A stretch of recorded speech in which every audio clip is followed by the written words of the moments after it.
Hey there, fellow video editors. Today, we're going to dive into the world of Avid Media Composer, one of the most popular editing tools out there. We'll be discussing some tips and tricks to make your editing experience smoother, more professional, and easier to use. So, let's get started. First things first, let's talk about the basics. Avid Media Composer is a powerful editing tool that's used by professionals all over the world. It's known for its stability, reliability, and versatility. It's a great choice for editing films, television shows, and even news broadcasts. Now, let's move on to some tips and tricks. One of the most useful features of Avid Media Composer is its ability to create custom keyboard shortcuts. This can save you a lot of time and effort, especially if you're working on a long project. Another great feature is the ability to create custom effects and transitions.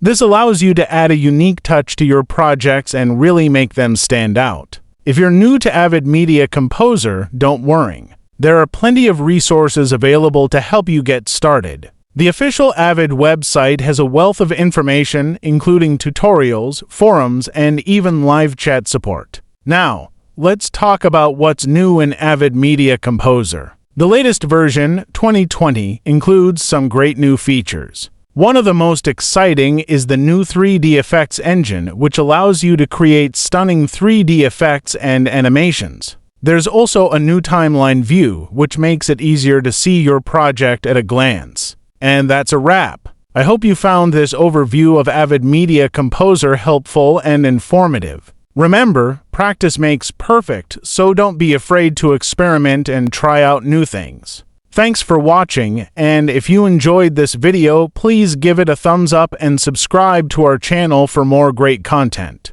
Until next time, happy editing!